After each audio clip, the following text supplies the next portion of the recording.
जीवनामध्ये. आणि सरांच्या बाबतीत एक विशेष सांगतो, ते सोरमणी तर आहेच, पण राष्ट्रपती पुरस्कार त्यांना मिळालेला आहे जोरात टाळ्या वाजवा. कला क्षेत्रामध्ये. असे आमच्या खानदेशमध्ये एक एक रत्न आहेत.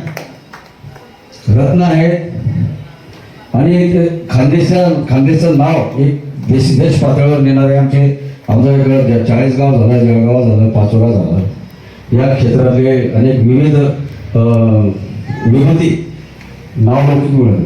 आणि डॉक्टर अपर्णासारख्या रणरागिणी या सुद्धा एक आपला व्यवसाय, एक डॉक्टरकी सांभाळून त्यांनी जो वसा घेतलेला आहे जनसेवेचा, आणि विविध प्रकारे ते आज निराधारांची सेवा करतात.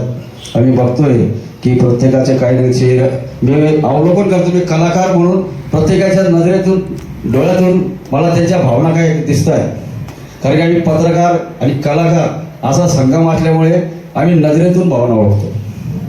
दिसतंय की आपल्या मनात, त्यांच्या डोळ्यात आपल्याला कसं वाईट टाकलं हे त्यांच्या नजरेतून दिसतं. तरी असो, आज आभाळ आणि माया असा संगम, असा तो आभाळ माया, या आभाळ मायामध्ये तुम्हाला जे वात्सल्य मिळतं, प्रेम मिळतं, जी सेवा घडते, त्याचं पुण्य हे तुमच्या मनात तुमची जी सेवा घडते त्याचं पुण्य या परिवाराला मिळतंच आहे. आणि त्या माध्यमातून अनेक त्यांच्या हातून खूप चांगले कामं करतील.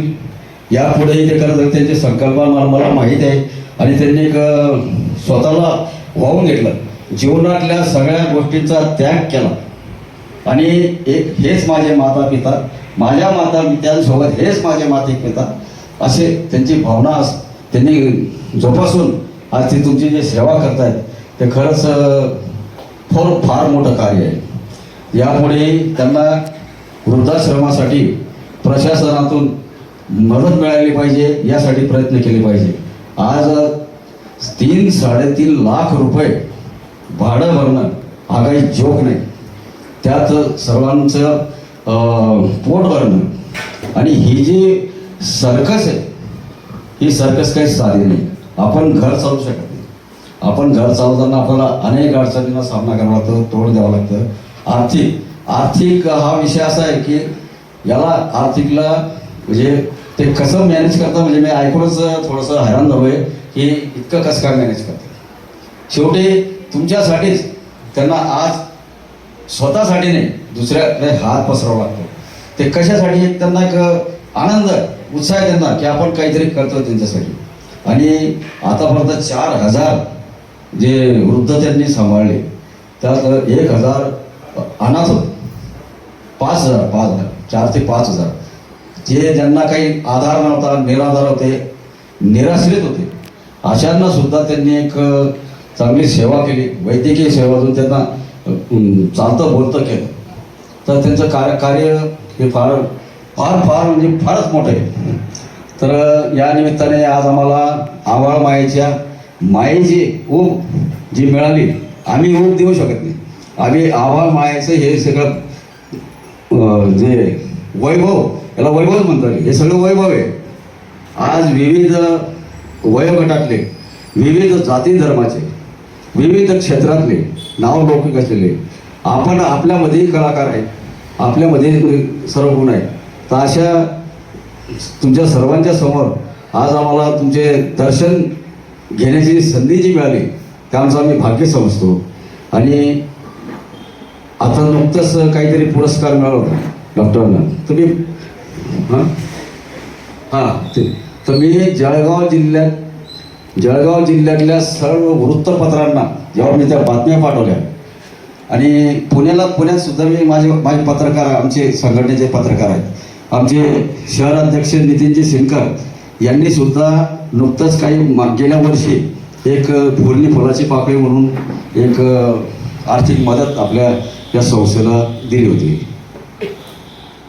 आता त्यांचं म्हणणं आहे की मी डॉक्टरांकडे 11,000 रुपये देणगी देणार. तर हा जो परिवार आहे वृद्धाश्रमाचा, आता आम्ही पत्रकारितेच्या माध्यमातून आमच्याकडे सगळ्या प्रकारची माहिती येत असते, आम्ही फिरत असतो. त्यात बघतो आम्ही की अनेक दानशूर व्यक्ती ह्या अशा संस्थांना मदत करत असतात. तर नुकतंच आता एक काहीतरी 4-5 एकरच गुंठा जागा घेतली तुम्ही, बहुतेक असं ऐकलं मी, 4 गुंठे. तर ते त्यांची स्वतःची वास्तू होईल आणि त्या वास्तूमध्ये त्यांना सगळ्या सुखसोयी सुविधा देता येईल आणि त्या ठिकाणी आणखी चांगली सेवा करता येईल. तर हे काही सोपं काम नाही. ज्यांना ज्यांना जसं जसं शक्य होईल त्यांनी तशी तशी मदत त्यांना देऊ केली आहे. परमेश्वर त्यांना चांगले दानशूर लोक लाभो अशी मी अपेक्षा व्यक्त करतो. आणि या ठिकाणी सर्व ज्येष्ठ नागरिक, माता भगिनी, वयोवृद्ध यांच्यासमोर मला ते काही जेवढं काही बोलता आलं, कारण की आपण काही पुढारीने काही फार काही आपण बोलू शकत नाही. तर या माध्यमातून या कार्यक्रमाची सुद्धा बातमी तुमच्यापर्यंत मला वाचायला मिळेल. आणि ज्या ज्या वेळी प्रशासनामध्ये जर काही असे विषय राहिले तर आम्ही मंत्रालयात सुद्धा त्याचा पाठपुरावा आपण करू शकतो. दादांचं, विलासराव देशमुखांचं परिवार म्हणजे आम्ही सोयरेच आहे, आम्ही नातेवाईकच आहे बरं का.